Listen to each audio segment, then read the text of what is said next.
Hello. Hello, hello. What's up, everybody? How you doing today? Really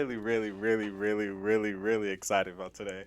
We have a close friend of mine, um, and it's almost like what should have been our high school reunion, but we're now doing it today, just us two. Screw it, why not? But today, we're obviously welcomed everyone to the beginning of the Never Ending Podcast, the Beanie.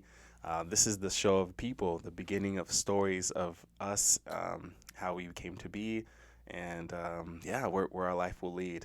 Our goal is to be able to talk to as many passerbys, those who don't really see us. We're gonna give them light. Every normal person, every person in the world, our goal is to be able to give as many people the chance to be able to archive their life, so they're never forgotten. And so today, we are on episode 19 right now, 20. Jeez, God knows, probably something around there. We'll have it in the description, and we have today Miss Monica Cruz. Hello, hello, hello. Hi. Oh, I'm so nervous. This is the fun part about this, because one of the things we like to do, which I don't know how much you know, which is going to be very fun as well. We start off with kind of your ancestry. Oh shoot, God's calling me. Sorry. No worries. That might be important here. So I'm curious on that for you. So where does the story begin? Where's the kind of, do you know anything about your kind of ancestry, where you come from, or any of that? Boy, you don't want to. You don't. I recently did my 23andMe and I was baffled. Really? Yes. I was like, I wasn't expecting to find a lot of family on there. Maybe like a few distant cousins. Usually when you go on there, you'll find like, oh, yeah, I only found like 5 relatives. So I finally did it after like saying I wanted to do it for like the last 10 years, right, since high school. Yeah, it's been around for a while. Always being confused for Filipino, Chinese, Japanese, Hawaiian, you name it.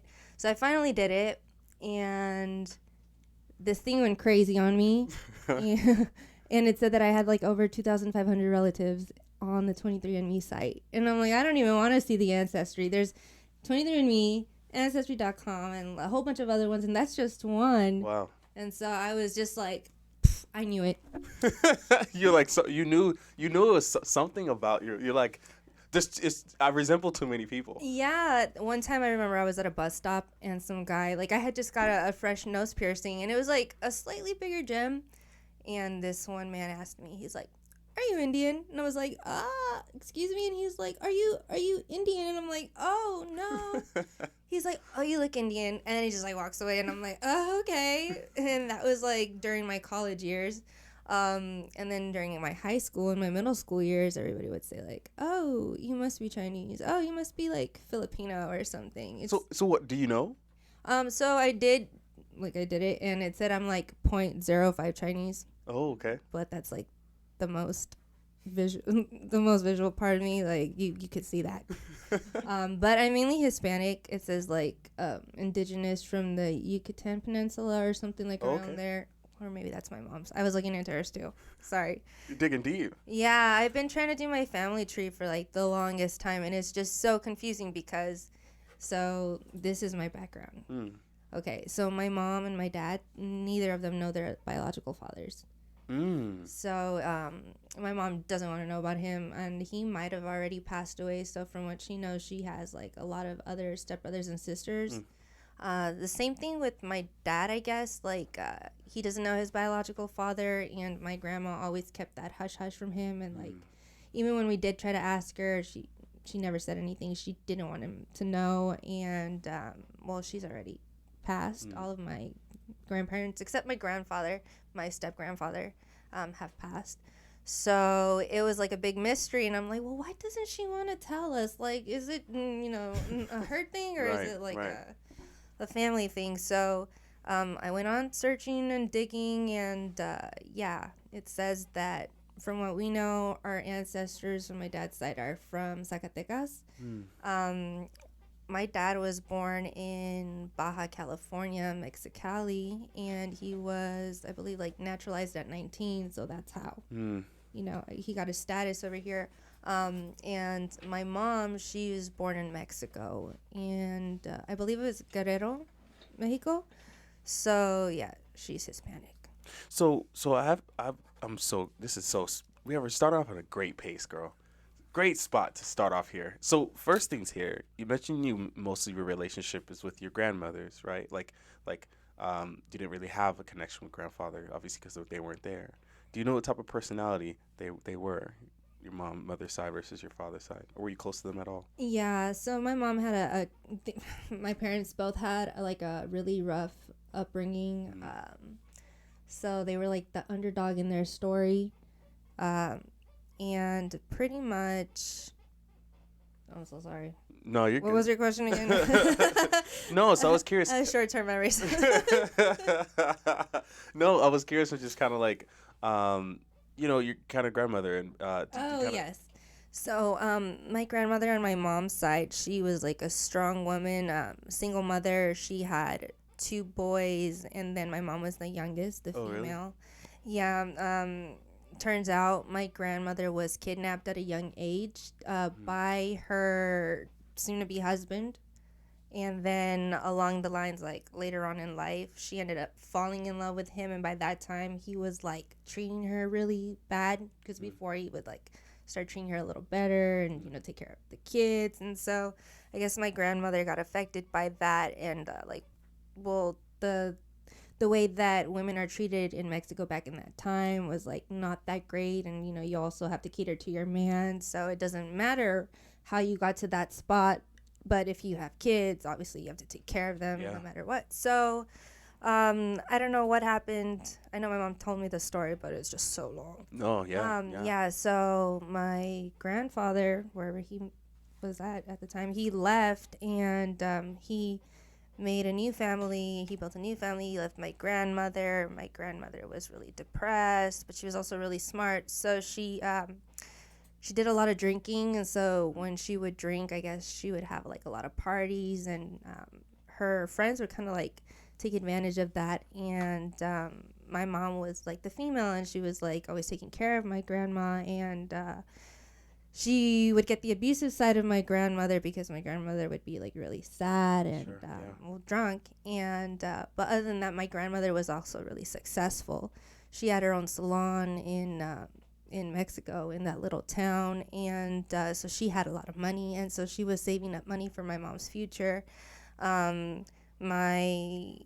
She didn't really want my mom to work either. She just wanted her to go and do her schooling. But my mom, she's a character. She was like into physical culturist stuff. Like she wanted to be the Van Damme of her time.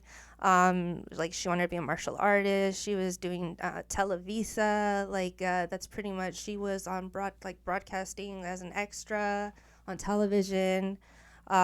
She liked to do fashion. She was like really active.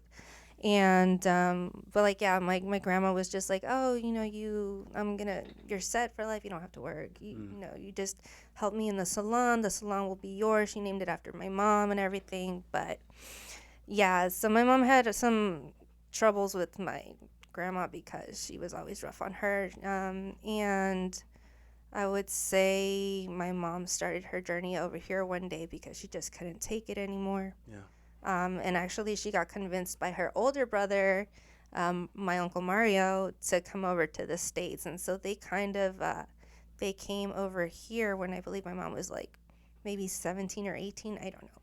And then she met the love of her life, which was my dad. And funny enough, she was the girl next door. Not literally living next door, but taking care of like the neighbor's kids next door. So that's their love story, and that's how they met. So this is interesting because a big cultural thing in obviously Mexico, 17, 18, coming to a whole different like country. Yeah. That's a your mom's built differently. Yeah. She didn't know the language. She did nothing, but she came over here thinking that she would find a better life because all she was used to was the abuse from my grandma, not knowing that my grandma she really loved her, but she was just going through her own things, her own battles, and I guess she didn't understand that at the time. And having that support from her older brother pushing her, saying, hey, let's go together, I think that's what gave her that like inclination to do that. I don't think she would have done it on her own. Yeah. But my mom's, she's great. She's been here. She got her citizenship, or what is it? she went to the, what was it, the courthouse? Yeah, yeah. Yeah. I don't know if Oh, the proper term is green card here, but yeah, she got a green card. Yeah, so pretty much she's had a green card for like a few years now, and she's a proud American citizen. Let's And go. yeah, so she's done a lot for herself. She's a public notary. I think that's what they call them. So, what personality would you kind of? My grandma. Oh, your mother. Excuse me. Oh, my mom. My mom's just like my grandma. She got Whoa. that strong-willed from my grandma. Yeah, like my mom has accomplished a lot. She would tell me when she was, well, when I was little, or just recently too. She would say that growing up, that she didn't want me to be embarrassed of her. You know, growing up, like, when I would introduce her to teachers, family, or friends, like, oh, this is my mom. And so she wanted to make sure that she would be able to speak the language and there wouldn't be a barrier, so she could attend like meetings, PTA meetings, you know, just anything. Yeah, the whole thing. She wanted to be involved in like me not being embarrassed of her, which was never a thing for me, never an issue. I always accepted her and accepted my family and our culture and everything, but I always knew there was something there, and I would always tend to like stray over to like the more like Asian culture. But I mean, it is what it is. My family is all over the map, and just it shows, I guess. But pretty much, yeah, my grandmother and on my mom's side and my mom are both strong-willed women. They did a lot. My mom's an accountant. She's been an accountant for, a long time. She learned English, that another language that she wasn't familiar with. Sure. And they have their own house. My parents, I mean, they don't own it yet, but, they still have a mortgage. But the fact that they did that themselves, they were the underdogs. They were the oppressed ones in their story, and they were able to come out, 2 children, and they're still striving for more. I love that for them, and I think that's just life. That's awesome. Always try to live your best life. Always keep striving for more. Build your own path. Follow your destiny, your dreams. Reach for the stars. So I'm so proud of my parents, and I hope that they know that. And I keep striving to do better for them because they've put that perspective. They always tell me, like, when are you going to have kids? And I'm just like, I'm not ready. But then I think about it, and it's like, wow, 21, my mom already had me. They're already working their way towards, trying to get their own little place. Like, they suffered a lot. There's times when they told me, like, they didn't have money for themselves. They would rather spend it on the kids than themselves. And so it's a struggle, and I see it now, like with our economy and everything. Like, it's a whole new world. Adulting is hard. So I feel like you mentioned that your father and your mother have built a really good connection. Do you know kind of the personality of your father? Is it anything like your mother? They're yes and no. Okay. So my dad he's a hard worker. He's a really hard worker. He's what would you call a jack of all trades. He did the recessed lighting in our house, actually. So I guess you could consider him an electrician. He's secretly really good at math. Like, he does like trig every day because he has to do like fittings, and he works in like sheet metal. No idea what that is, don't ask me. And he's been doing this for a long time, but yeah, like my dad, he's really chipper. He's always smiling. It's never a bad time. He's like the typical grumpy father, don't get me wrong. Like, he has his days, but he's really fun loving, and he loves his sports, and he loves the dogs, and he likes his me time and sleeping, and he loves his Raiders. Yo, he would not be in California if you don't like Raiders. Right? And so kind of growing up with 2 parents, you mentioned that they didn't have much. They came from nothing, really. Yeah. Can you kind of experience like some of your childhood moments? You mentioned you have a brother, sister? Yeah, I have a younger brother. He's 25. Oh, so they have you close. Yeah, they did have us close. Oh, yeah. Okay. Yeah, I'm 29 right now. I'll be 30 in November. I'm old, you guys. I'm dusty. We're all getting dusty, yo. Back starts hurting. You know what I mean? Knees start buckling. They've been buckling. I hit 25. I said, what is this? So yeah, what was kind of your kind of childhood like? Kind of growing up with a little brother and two really working hard parents. It was nice. I guess the thing that we had the most was our closeness, our relationship. Like our parents always had our back. I remember we'd have a lot of friends that would like come over every once in a while, and they would just like not want to go home. And they're like, "It's so different from my house. Like I really like it here. Like you guys are close, and you guys hug each other and tell each other that you love each other, and you guys get like home cooked meals. Like we don't get that at our house." And it's like, oh, like really? Like I thought this was a normal thing in every family. So I think we had a really good upbringing. We were always really close, and I really treasure that, because that's something that I would like to incorporate myself once I have my own family.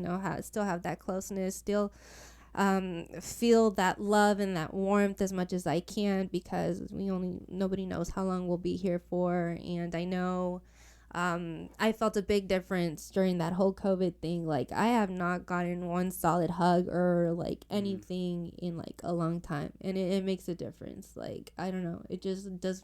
It makes me not feel so like lonely. It makes me feel like loved and like protected and secure.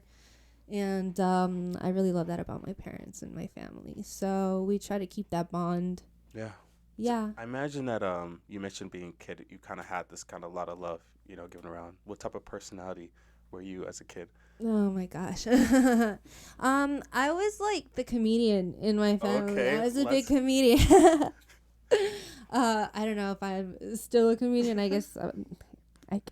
You never leave, right? It never leaves your soul. It never. The funny bone never goes away. Yeah. So, okay, so you always try to keep that kind of comedic relief around. Yes, I do. Yeah. I haven't done it in a while, but that's just because I've been dealing with my own issues. But I'm starting to get back to that point where, like, I feel good, and, making fun of a situation, making light of that, like, it really makes, you feel better.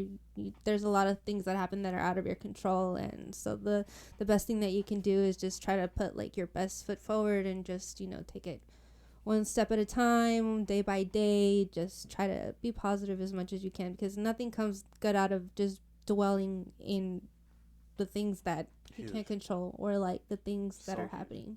Yeah, you just gotta try your best. You gotta get yourself out of the hole, your own self. Nobody's gonna help you out. I mean, they'll be people there to support you once you finally have that hand out of the hole, but you gotta really like have that mentality to always want better for yourself. So what about your brother? You and your brother, were you guys super close too? Yeah, we're still pretty close. I mean, he has a girlfriend now, so he's doing his own thing, but we're still pretty close. Even younger? When we were younger, yes. It was really weird because my brother growing up, like, he was super active, like crazy active. So he was like a big troublemaker. I remember he bit a teacher once. He kicked a teacher once, and we had no idea what was going on. My mom just thought like, oh my God, it's a boy, right? Like it feels like I have 5 kids with this one kid. And later it turns out he got diagnosed with ADHD. But it took such a long time because the district didn't want to like help my brother. And then it was around that time where like the help for the kids started kicking in. And so he got diagnosed, and then they put him on medication. That didn't work out. He promised to be a good boy, and like, so they took him off the medication. So he would get into a lot of, like not a lot of fights. It was more of like he in trouble.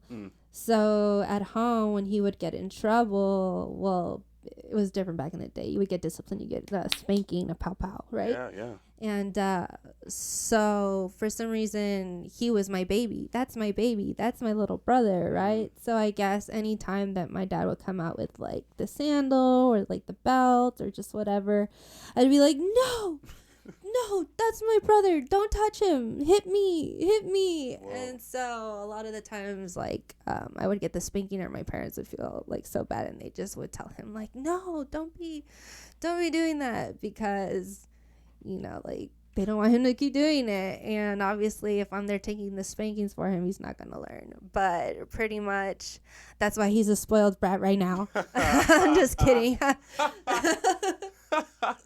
So, very giving. It's like this part of you is always trying to like comedic relief, right? Like the taking care of people around you. Was anyone there be there to kind of take care of you? Did you have like any really good friends who were like really supportive during this time, or kind of growing up through like elementary, middle school area? So this is where the tragedy ensues. So actually, my whole life growing up, I was kind of different. So I was actually bullied a lot. Yeah, I remember when I was little, I used to live in Chino, and I went to like this really diverse elementary school, and I think I went up to like the 6th grade.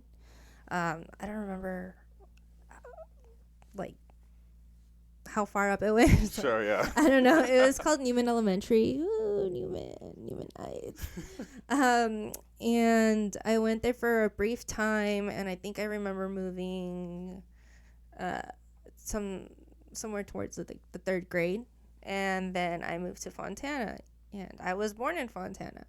So I remember living in Pomona, Fontana, Chino. So I moved around a lot, but everywhere I went after Chino, people were just kind of like, "What's wrong with your eyes?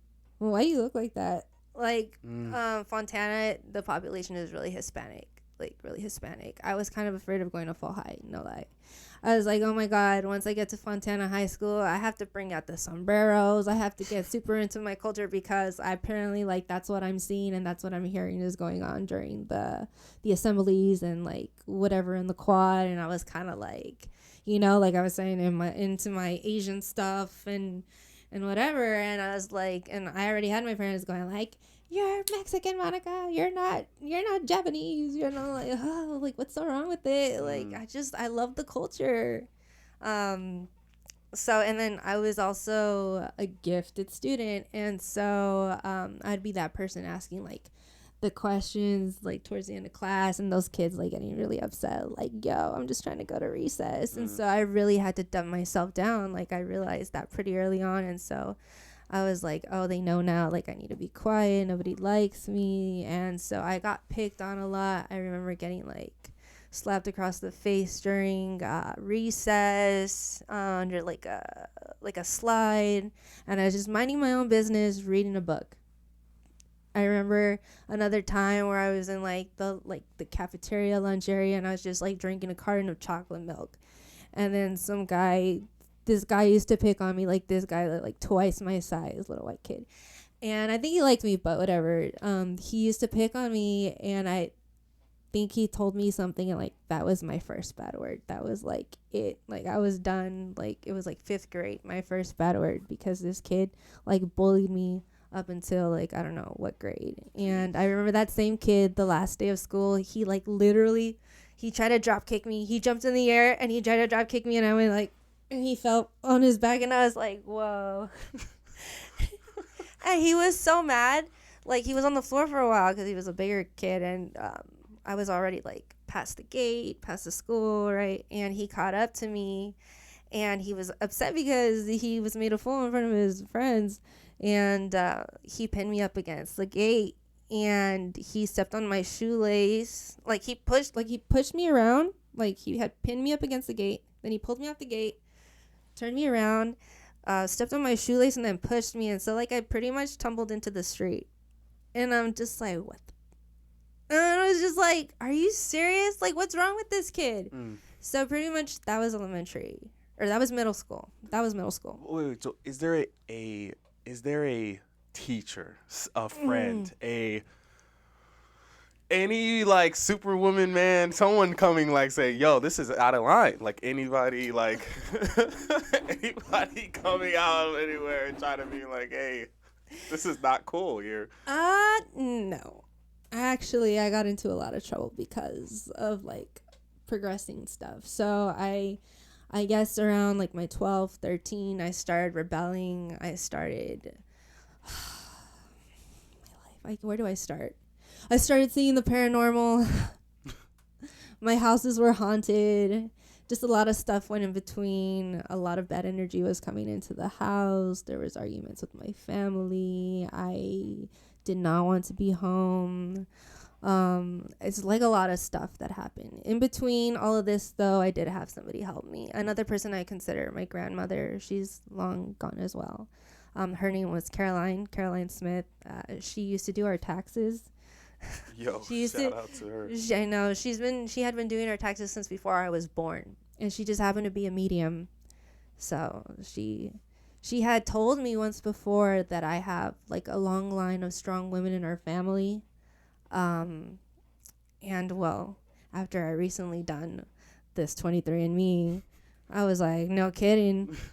I have family in Russia, Germany, France. Freaking, it says that one of our ancestors, I don't know if it was a male or female. I'm assuming it was a male because our population, but our line begins somewhere in the Ice Age. Like we have like Neanderthal blood or I don't know, something like that. And and I'm also part of this group called the Ashkenazi Jewish people. So pretty much like the Jews that like were kept migrating. They kept kicking them out of everywhere. They migrated, and I think eventually they did migrate down even like towards Mexico or something. I have no idea. But what was your question again? I'm always No, I think what's cool is that so there's some people in your life that spark something that you know at the moment it's really helpful. You kind of forget about it, but then you revisit it and it's like, whoa, like you mentioned Mrs. Smith being there to support you through her pretty hard time. I imagine this is through like middle school, high school, I'm thinking, right? Yeah, like more towards like.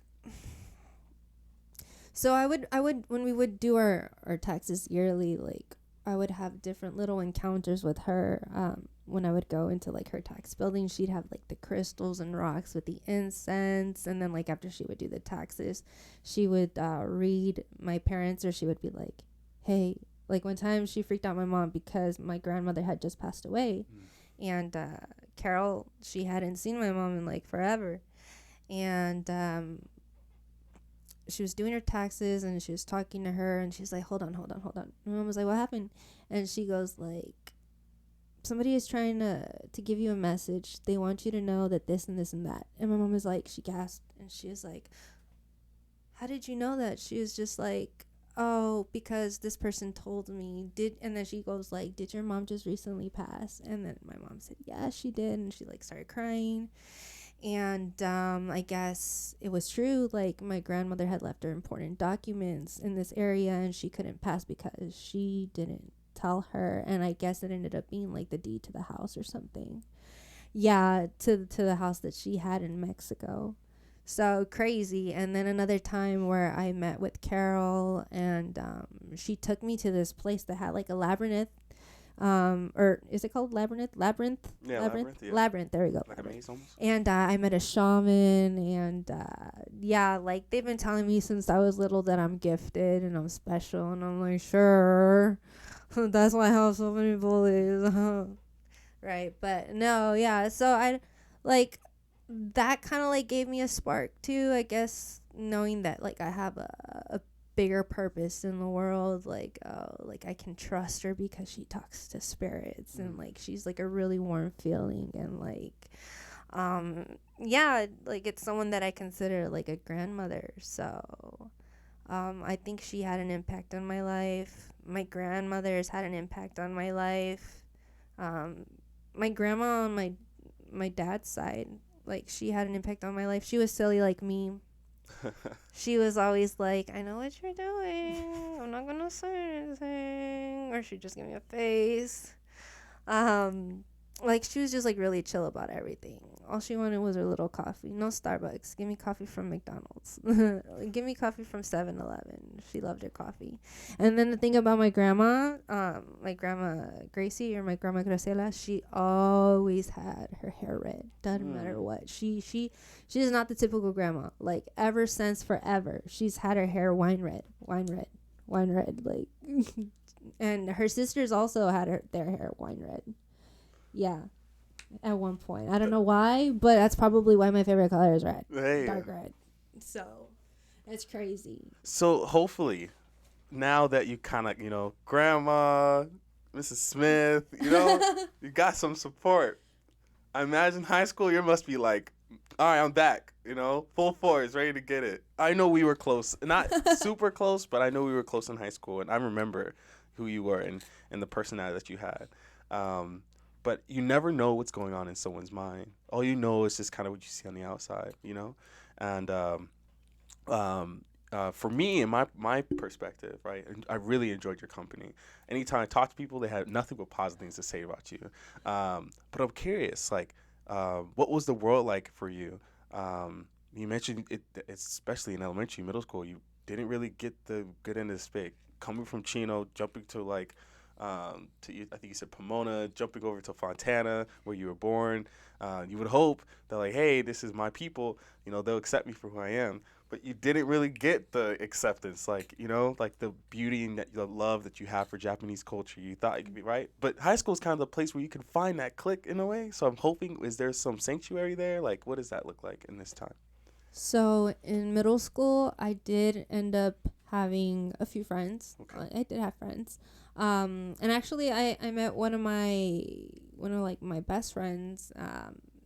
When I jumped, oh shoot, I'm so sorry I did that. No, you're When I fine. jumped over to like the middle school in Fontana, elementary Fontana. You could pull it down too. Yeah. It's kind of weird. This little. I use my hands a lot. I think that's all. No, yeah. If you pull this sucker down right here at the bottom. Yeah. Oh, okay, there we go. Yeah, you're much better. Yeah. You said in middle school you had friends at least. Oh yeah. So I had a good friend, Gonzalo. We're still friends.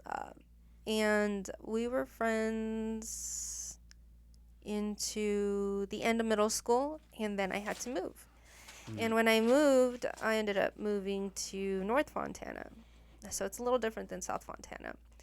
And it was an up-and-growing community, and I had never heard of Etowanda High School or A.B. Miller or none of that. And I was going to go to either one of those. And I think that A.B. was like a little bit closer, but they wanted me to get the better education. So I think Etowanda was ranking higher at the moment, or at the time.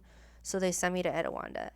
And going into a different area, or living in a different area, I quickly noticed the differences. There were less Hispanics, more white people, more Asian people, more diverse people, more, you know, people of color. And I felt like a little bit, I felt like I felt relieved, but I also felt like still not like in the right place, like in the right setting. Like, I don't know, it was weird. Like, I still felt awkward. So going into this new school where nobody knew me, nobody like knows nothing about me, I was like, you know what, I'm just gonna do what I want. I'm just gonna be who I want, and I'm just gonna, if they like me, then they like me, and if they don't, well, I mean, it's the same thing, you know.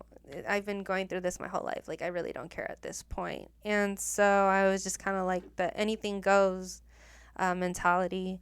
And so I would really like mess around with my outfits, and I would like do my hair like pigtails, and like I was just being a kid. Like, I was just having fun, and it was the best time of my life from what I could remember. And my parents were really strict with me. They wouldn't really let me wear makeup, and they, for the longest time, I couldn't even really go out and like hang out. And when I finally did, well, everybody's curfew was like 8ish, 9ish, and yeah, like my parents really had to know the other kids, or like the other parents, in order for them to let me out, because they were like really protective of me. They only have 2 kids. And yeah, like so when I got to Etowanda, I now had like friends in like a whole bunch of different cliques. I remember I had friends that were like even freshmen when I was like a junior, and like they didn't even know the difference. Really, wait, what grade are you in? And I've always been like that. Whenever I do fit into like a group, they can't really like tell like how old I am, because my personality, I guess. Like, I don't know, maybe it was too childish. I don't know. They're like, wait, how old are you? Like, after I graduated at Etowanda, I kept like just coming back to visit like every once in a while. And like, I would never go into the office or get like a visitor's pass, and like the security guard would just like wave at me. They wouldn't say anything. They would see that I don't have a pass. I think they would just assume that I was a student. And I'm like, oh, I've seen that face before, but they would not like be like, hey. They're just like, oh, hey. I'm like, okay. So even now, like I get confused for like an 18, 19-year-old or so. I have all these little kids trying to make friends with me. And I'm like, okay. They're like talking to me like, I don't know what to say. I don't want to say the wrong thing. But that's good because it seems like you now having a you mentioned that like high school is some of the best moments, and that's where you're able to kind of really kind of fit in your own identity, right? Kind of you already found your way, so now it's just like cool. I just want to be able to live the way I kind of want to live. Yes. Kind of didn't have the. It seems like home wasn't like giving you the full freedom that you would hope, right? But I think it was a good leash, right? It kept you from doing bad things, I guess.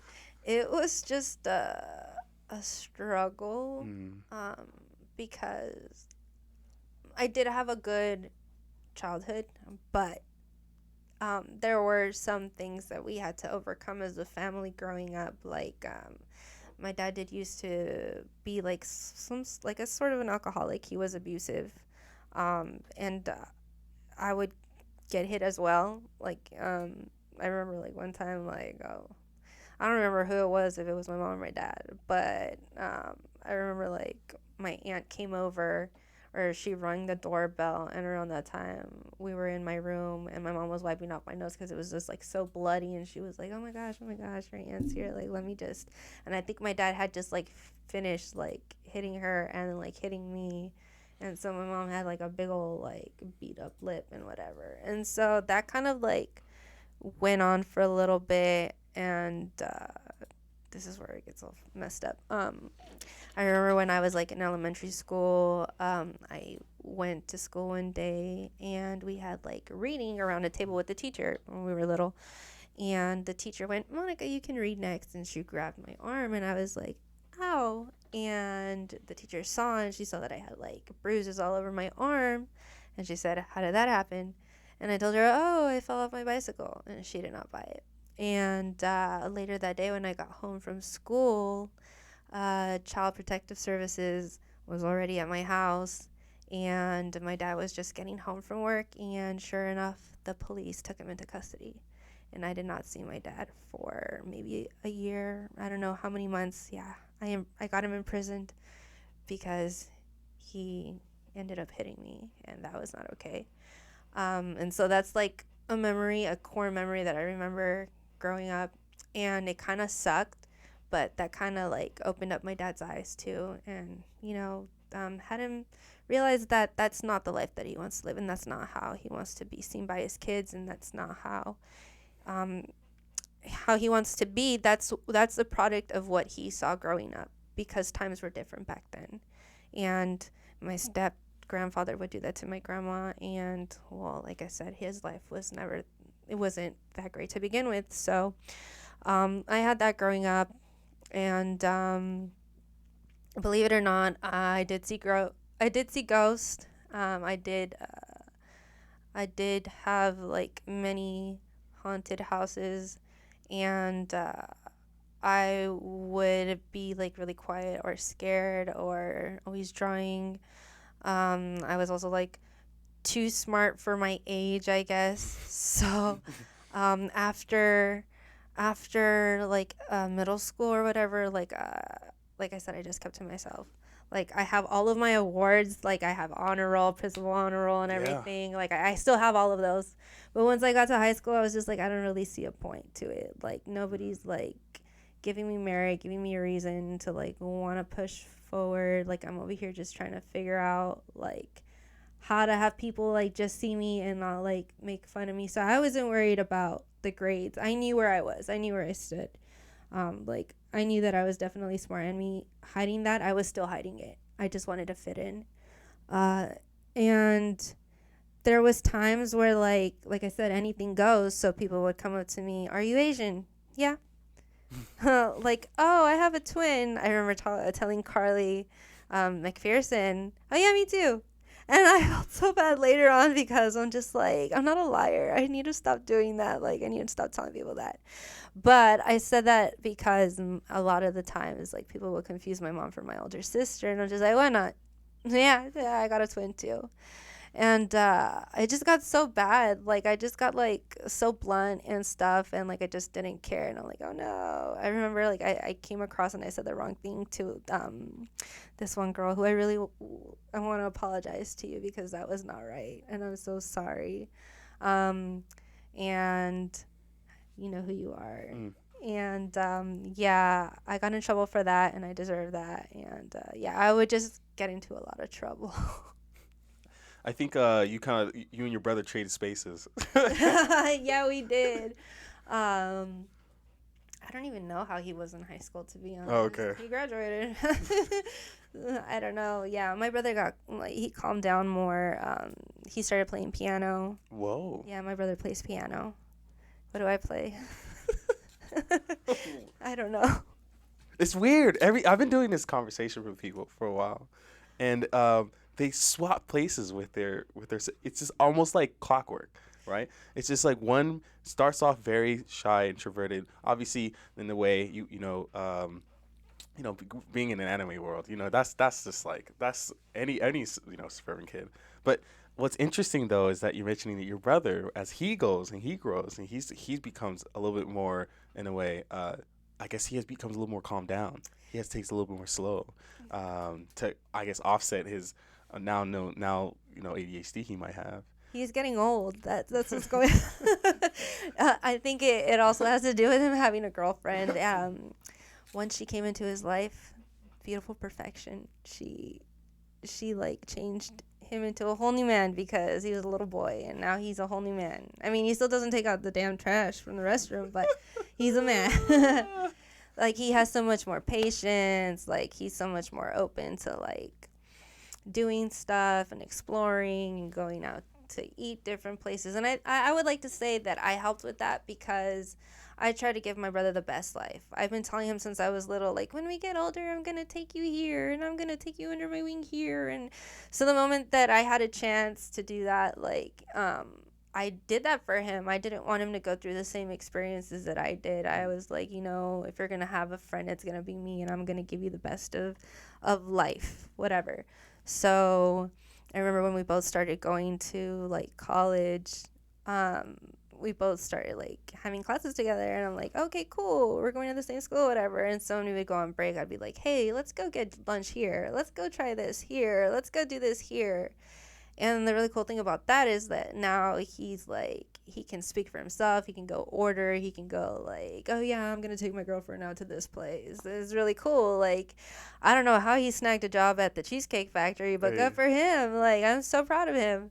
So, and I really have his girlfriend to thank for that because I was going through a rough patch, and I think a lot of people were going through a rough patch, especially after COVID. But when she came in, it was just like a bright light, and she reminded me of like myself and all of things that I wanted to be again. And she just reminded me of like all the happiness that I used to have, and like her smile alone just like makes me all warm inside and makes me happy. And I was like, that's the person that I love seeing with my brother, and that's the person that I would love to be again. And because she started coming around more, like, I started feeling better. Like, she doesn't know that, but yeah, like, her presence just like opened me up and made me realize, like, I don't want to feel like this anymore. Like, I want to feel like that.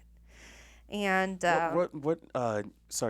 what role models did you have? You mentioned that um at one point in time in high school, as you graduate to college, but you find yourself not wanting to try. You didn't know what's the point, like, of trying so hard and getting all these rewards and being like recognized in these areas. If there's like no real change in like what's going on in my personal life, and it also feels as if you mentioned that going into kind of the college world, trying to get no, excuse me, getting into high school, and as you transition through that, you obviously see the paranormal, ghosts, and it's like everything that you're surrounded with. It seems so negative, what was kind of the obviously this was a time of like just pure freedom, but what was kind of the guiding light during any of these moments, and what was kind of the positivity? Who was the role model, if you had any? The positivity in my life it was still my parents. I had animals to help me cope. I had my doggies. I remember I had a Dalmatian at one point. Whoa. I had a German Shepherd at one point, a few Chihuahuas. I had like 14 dogs at one point, like all in one house. Yeah, my dog had like 2 litters. Oh my God. And she had twins for everyone. And then the last set of twins, one grew up to be a normal Chihuahua and the other one grew up to be Bolt. I was like, how did she's a Chihuahua, she's a Chihuahua, how did she have a Bolt? I was like, okay. And he was like, oh, I loved him. I named him Casper. He was so adorable. He was white. So I had him. And I've just always taken animals. They've just always been like helpful companions, help me. And nature too. I would like to do like a lot of sports. Like I was really like a tomboyish girl. So any chance I had, I'd be like, oh, let me go pretend I know how to ride the skateboard. Let me go ride this bicycle. Let me go skate with like the little like 4-wheeled skates. Let me inline skate. So I would like to be active. I like to be active. Since I wasn't able to like have a lot of like friends over or like go out to like places until I was like a certain age. I was like a big bookworm. I remember I would like read like all the Harry Potter books. I would read like I remember reading what's it called? It's that one movie now with like Lindsay Lohan and Jamie Lee Curtis. What is it, like Freaky Friday? I read the book before I watched the movie. I read it. It was so good in the book too, though. But when I saw the movie, I was like, ah. So, what else? What was your question again? No, I think you had this. It feels like for me. Correct me if I'm wrong. You were trying to. It was you. You were just trying to spend a lot of time with you, in a way, right? I was trying to create a different me, a me that I liked and a me that I thought other people would like, a me that was different from other people because they already thought that I was different. And when I got to the new school, when I got to Rwanda, I realized that a lot of people didn't really care what you look like there. They were more diverse. There were a lot more Asians. What there were a lot of Hispanics. There were like very little Hispanics. And I think I prefer that because it's like, how could my own ethnicity be judging me so hard? They don't know anything about me. And so the less people knew about me and the more mystery there was, I thought that was cooler. And so the Scorpio in me said, okay, let's be every main character there is. And so I would literally just like switch it up. I want to be this person today. I want to be that person. I want to be this person. And that's probably why I'm so messed up. If you noticed on my Instagram or like anywhere, like my music page, anything, I always have a different pseudonym. I always have a different alias or a different name or whatever. Yeah, I do know. Yeah, so I've created all of those throughout my lifetime, and I'm still creating them, like little bits and different fragments of me. They're still me. They're just like vamped up. Like Vonnie V, that's like 2 different forms of my middle name. My middle name is Yvonne, so Vonnie is a nickname. Evie is a nickname. So Vonnie V, it's French now. My last name is Cruz. An alternative form of Cruz is LaCroix. So I'm French now. Vonnie V LaCroix. That's my name now. So I do that a lot. And I have this whole conspiracy theory about like why my name was given to me, what's my purpose here, like just a lot of stuff that I've gone through my life. Like I do that. I don't know why. I get hyper fixated on like little things like that, and it's crazy. I'm like, I should just be a conspiracy theorist because what? So okay, going and graduating high school, getting into college, who is Monica Cruz? She has many faces and many names. Who is?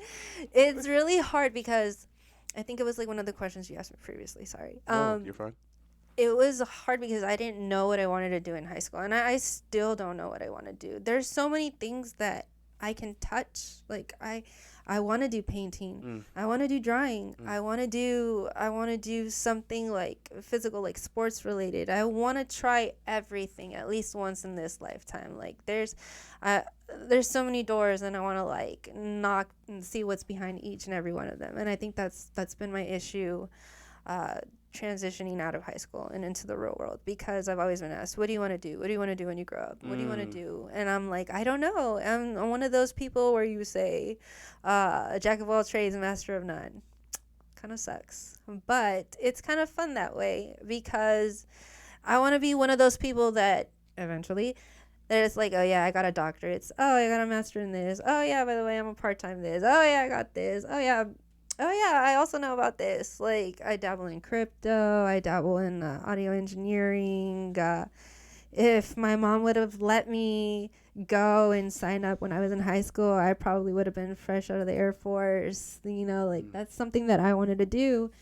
And I want to explore the world. I still need to do traveling. Like, if I didn't have my dogs right now, or if I had someone that could take care of them, or my own house, I would probably try to see if I could be a flight attendant. Like, that's something that I think is cool. Like, I could do all my traveling that way. I want to do a wholesaler retailing, realtoring. I want to like be able to like buy multiple properties. Like, I like to do it all. I don't know. I just like, I get really like focused on a lot of stuff. Like, I like stock trading. Like, that's the one thing that stuck with me. Although I hated government because it was just like really tedious, like in economics and stuff. Like, I do stock trading. Like, I do. That really helped me out. And like the current events and everything. Like, I'm one of those people that benefited from GameStop, believe it or not. And like, I don't know where else to go from here.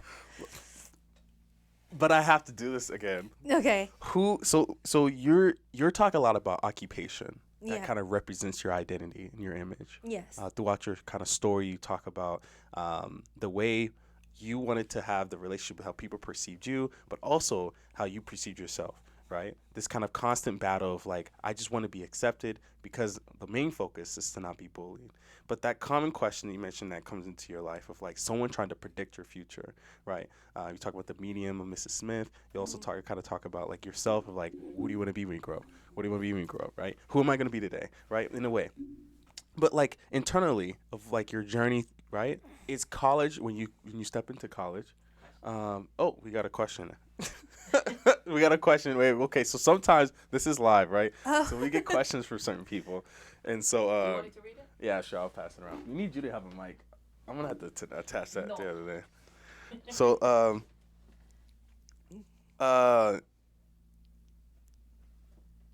okay. So so someone has a question. Okay.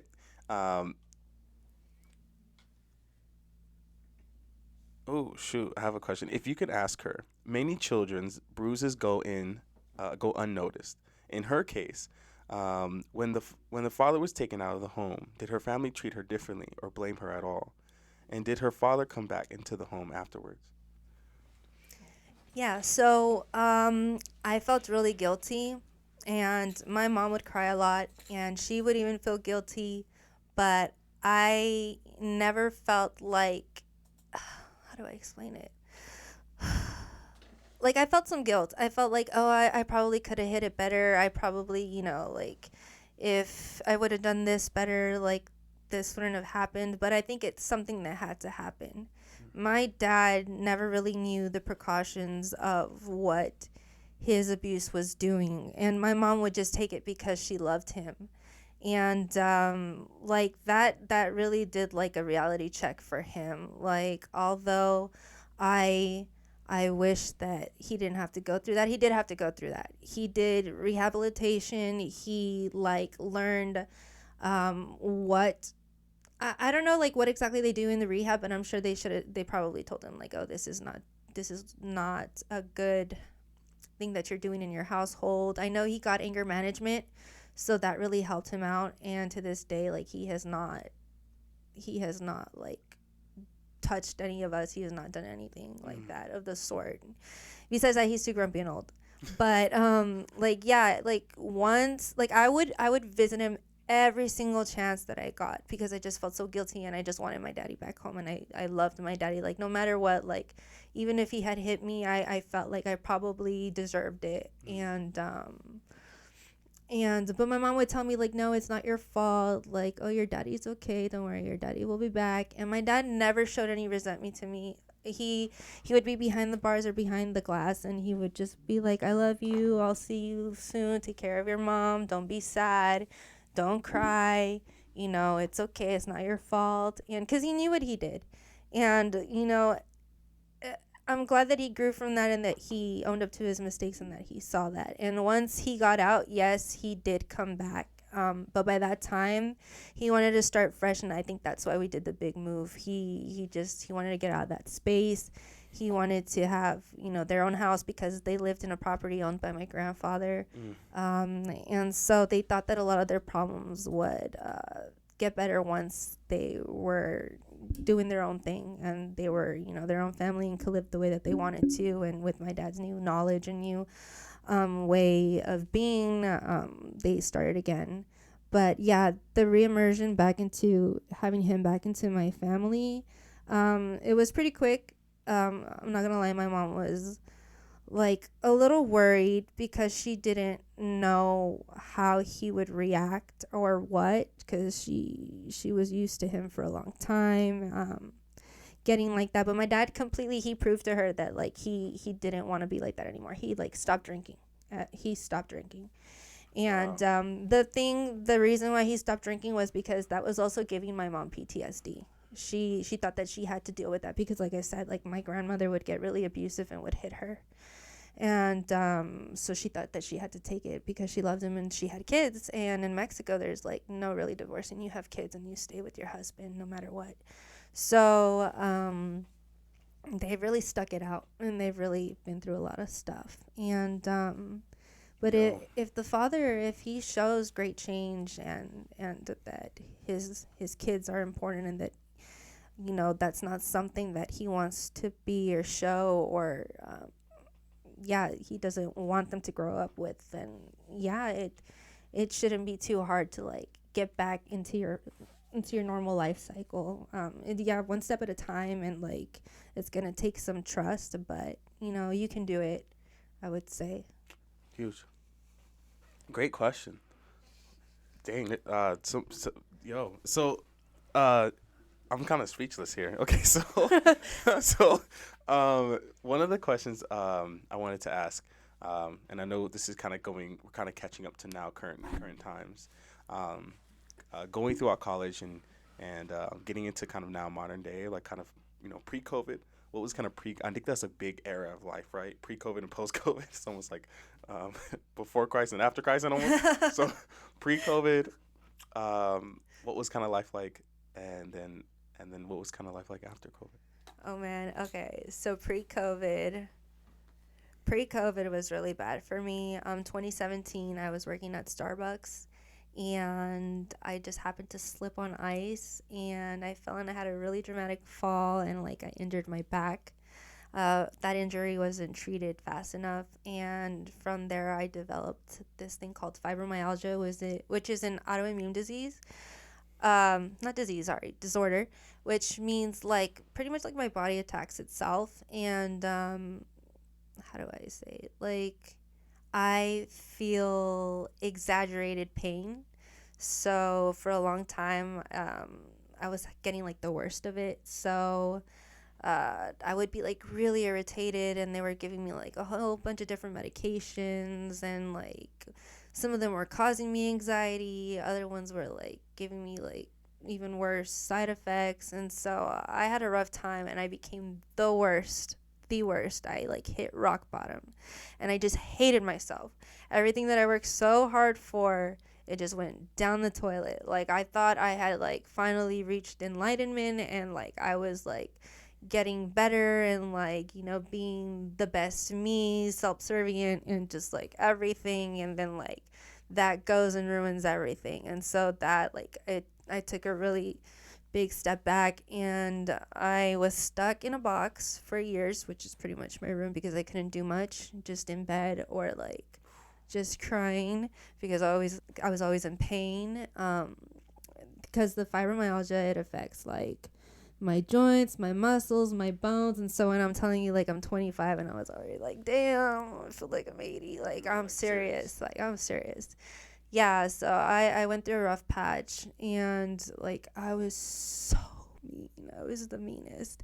And I've never recognized like that side of me because I've always tried to control my emotions. Always, I'm the type of person that likes to be in control of my emotions and my body. So that was like a game changer for me, and I had to start from scratch. And I had to repiece myself, and that was really hard because it's like I knew who I was, and then it just kind of like blurred out, and I'm just like, well, who am I now? Because everything is like affecting me, everything is making me feel horrible, like I'm like less than or whatever. So it took me a long time to get back to a place where I could feel better about myself and more confident, because I just lost that confidence and that social, like being able to speak to people socially. And even more so when COVID came around. When COVID hit in 2019, I was still going through it. And then like other people started started feeling sick and started going through like similar stuff, and I was like, oh shoot, like I hope I didn't wish this onto the world. Now everybody's suffering with me, everybody's going through the same thing that I'm going through. And that's when it clicked in my head, like, oh my gosh, I had a head start, and now if all these people recover before me and they're going through the same thing that I'm going through, then I'm just like wallowing in my pity, like I need to do something about this. And so I'm like, okay, so I started trying to like actually reach my doctors, and like trying to like wake up every morning and try to like stretch and like try to get better pillows and try to like get things to massage myself and like take care of myself, because it's like nobody besides my parents. My parents were a big help and they always took care of me when I was sick, but besides them, like, who is going to take care of me in the long run? Like, I cannot be depending on other people. Like, I've always been self-sufficient, self-independent, and like that's not going to change. And you can't depend on your future partner or like whoever to like take care of you, because it has to come from within. You have to have the inspiration, the motivation, the will, the discipline. And mainly I would write myself little notes every day. I would talk to myself in the mirror every day. I was like my own coach. And I try to remember not to be so hard on myself, and like try to admire like my faults, and remember that like nobody knows me. Like, why am I worried? I'm not famous. I don't have influence over people. Like, I'm just me, and living authentically is what I choose over trying to live this fairy tale life that I know that I can't achieve, unless I try. So I'm like, I don't want to live like this. Like, I'm already tired of feeling like I'm crippled. I'm always calling myself crippled, by the way.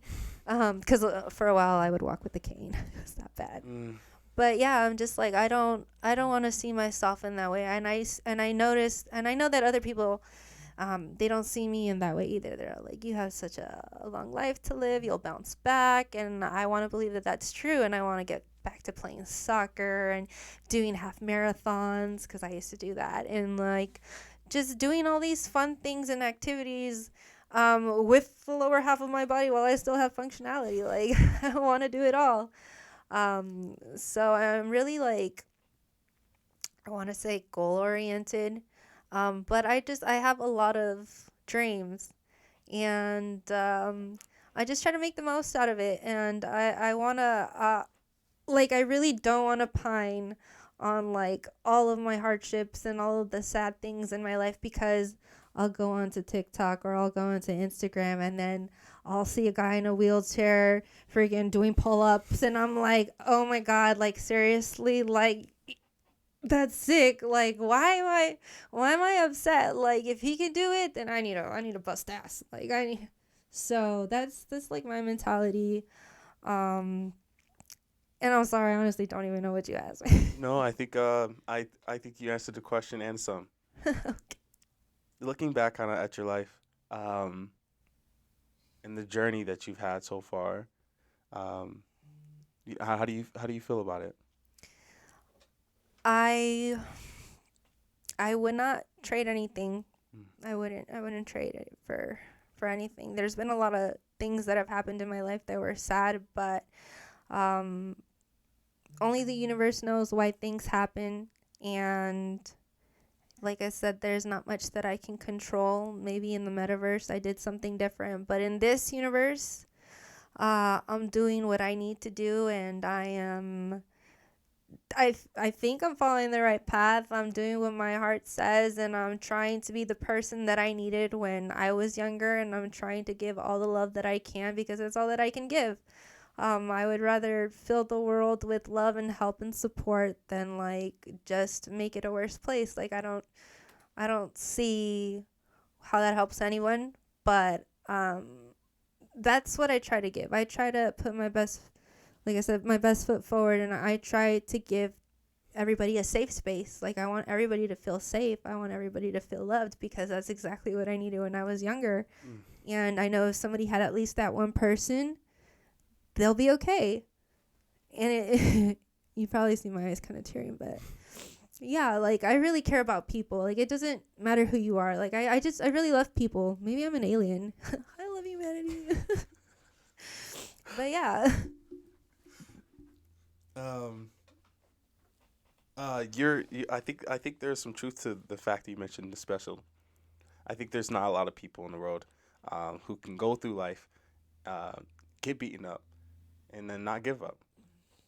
And in a way, you would ask yourself, like, oh, is that really that special? But there's not very successful people, especially on the uptrend. It's very hard to go through life in areas, and obviously, life is hard, right?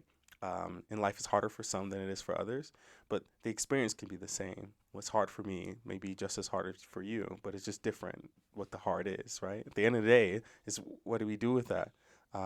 What is your goals for the future? What's your dreams and aspirations? And are you going to take life in your own hands and be able to go and, hey, look, I'm going to figure this out and I'm going to make it happen. And I'm going to go and, yeah, encourage yourself because it's really hard when your back's against the wall or against the pillow, and you're like, yo, how in the world can I see a future outside of this, you know? And look at you. It's crazy. So, hope that you're proud of yourself. I think it's been a really interesting conversation, especially about your life. I have a one, not final question because we're gonna go into our next segment. But Okay. my question is, what's the dream now? You mentioned that one thing that you love is just so many different things. Where it goes from stock markets to go to real estate, we can go to painting. Like you have so many things that you want to do in life, right? But you also understand that you're a woman of many influences if you really put your mind to it as well.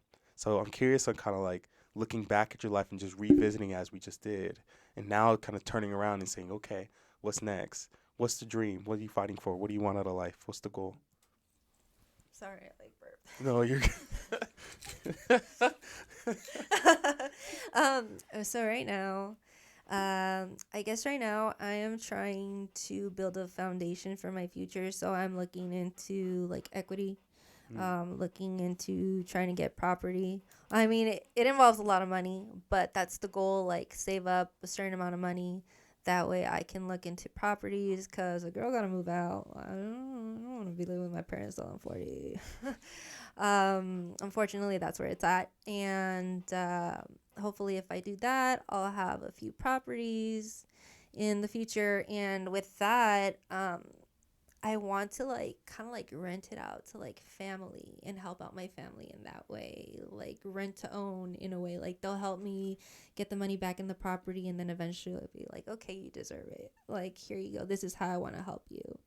And I kind of want to do that for like not only myself but like my grandpa or like like a cousin or whatever. So I want to do that, and I want to get back into reinvesting in stocks. I have not even looked at crypto recently. I have no idea how that's doing right now.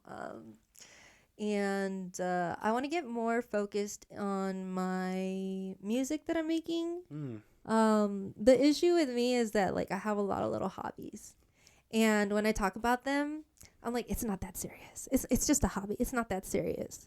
But like I take so much pride in it, and like I love the stuff that I put out. And like if somebody tells me that they love it, I'm like, oh great.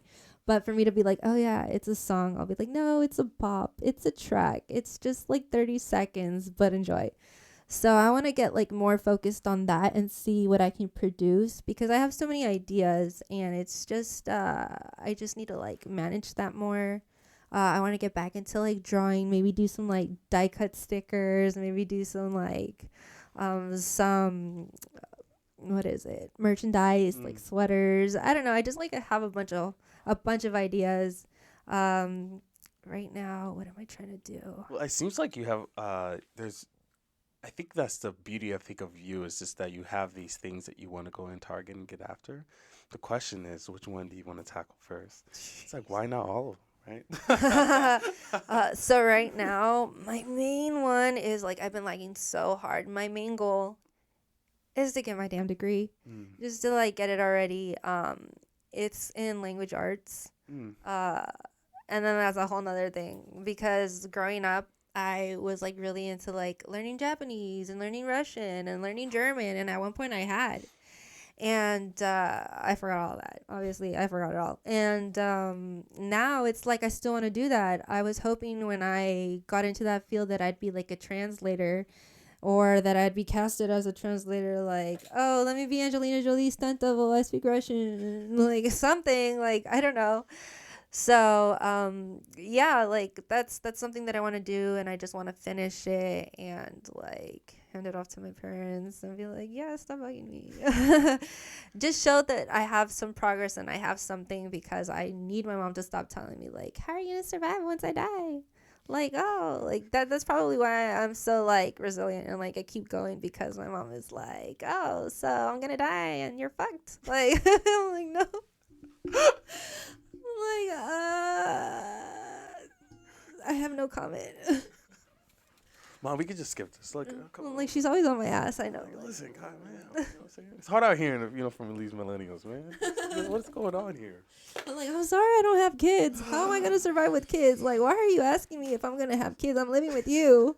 Ma'am. One step at a time, please. For Help me, reals. please. Awesome. So we're going to go to the final thing.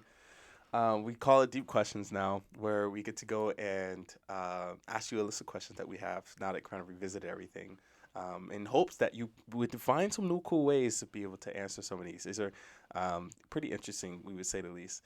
I don't know if, yes. So Sarah, I told you, didn't I say this at the beginning of the pod? Okay.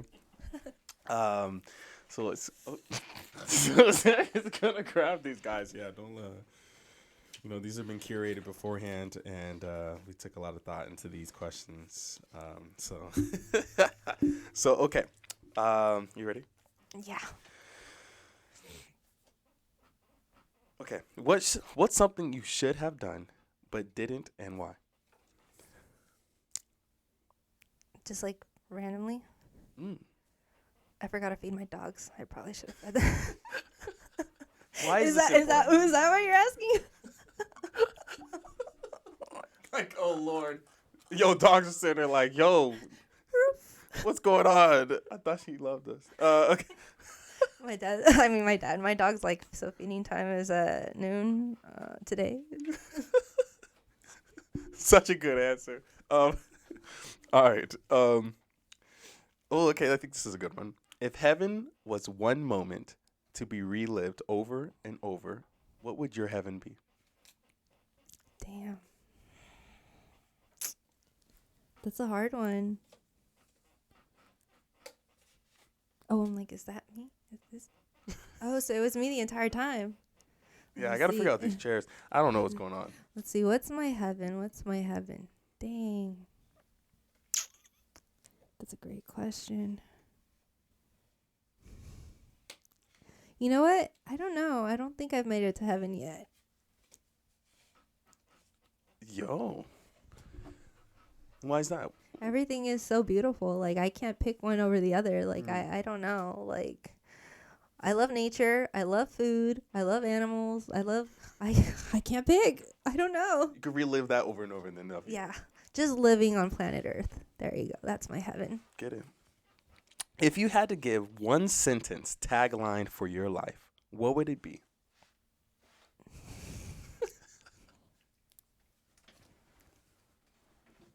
I don't know. I mean, I have a few sayings, but I mean, I don't know if it's gonna define it might define my life. I was gonna say, what a waste, tragic, I don't know. Let me really think about it. Let me see. Damn. Don't let your dreams be dreams. Controversial. I don't know. Yo, I cannot wait till your family sees this. They'll be like, They're gonna be like, oh, what the? Say something nice. yeah, come on. I'm just kidding. I'm joking. No, you're fine. Completely okay. This is awesome. Go on. No, I don't even know what I'm gonna say. Okay, don't share. Next question. All right. Okay, I have Sorry. Sarah literally has another one. It's the same exact question. So it's literally the same question, but we're gonna ask it in a different way.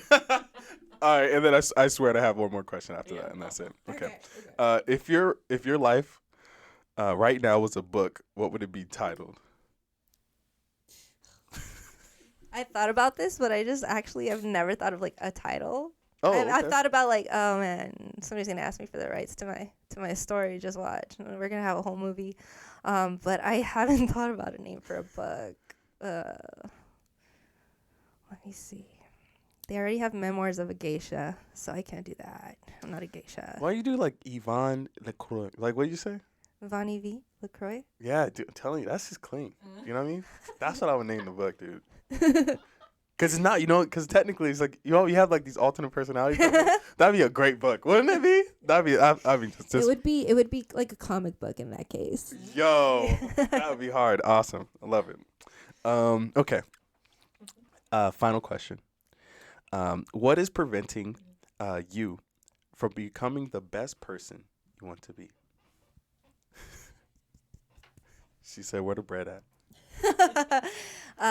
Definitely money, time, and more money, and sponsorships, and let me see.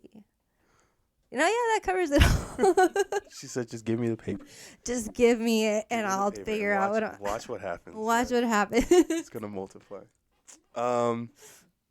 We have a painting that's been dedicated to you.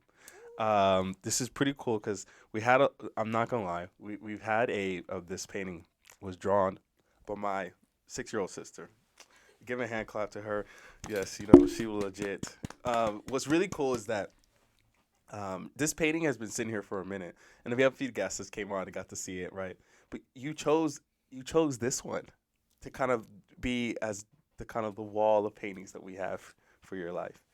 And obviously, you already kind of alluded to me, but just for the guests, why this painting over some of the others that you saw? Well, first of all, I like rainbows. And I'm like, you guys know I'm super indecisive, so like I can't just pick a color. Yes, my favorite color is dark red. It's also pink and purple.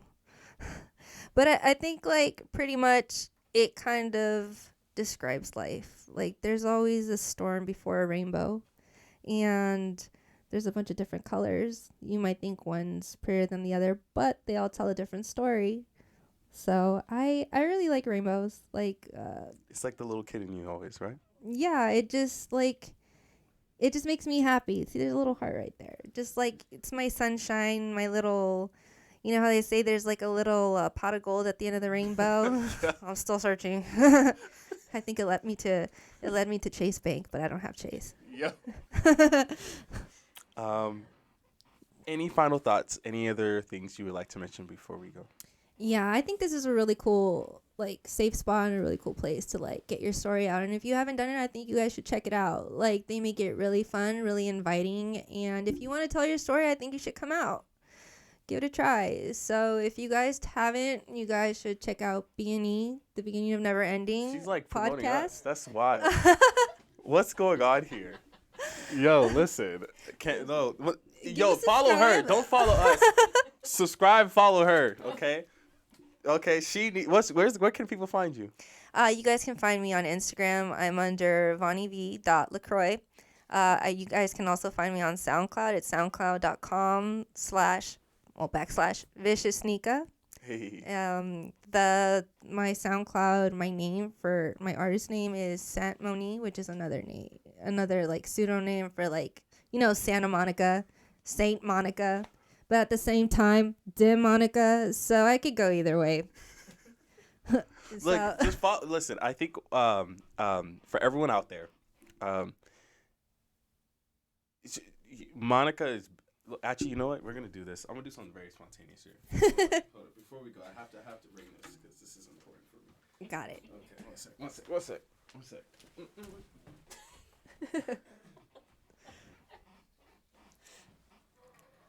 Yeah. I'm like, I think somebody was calling me. Hold on, let me check. Have it or I have it? Huh? Do you have it? Have what? I heard iPad. iPad. Here. I might. iPad? No, it's not the iPad. Oh, I'm sorry. I heard wrong. I'm deaf. Oh. Oops.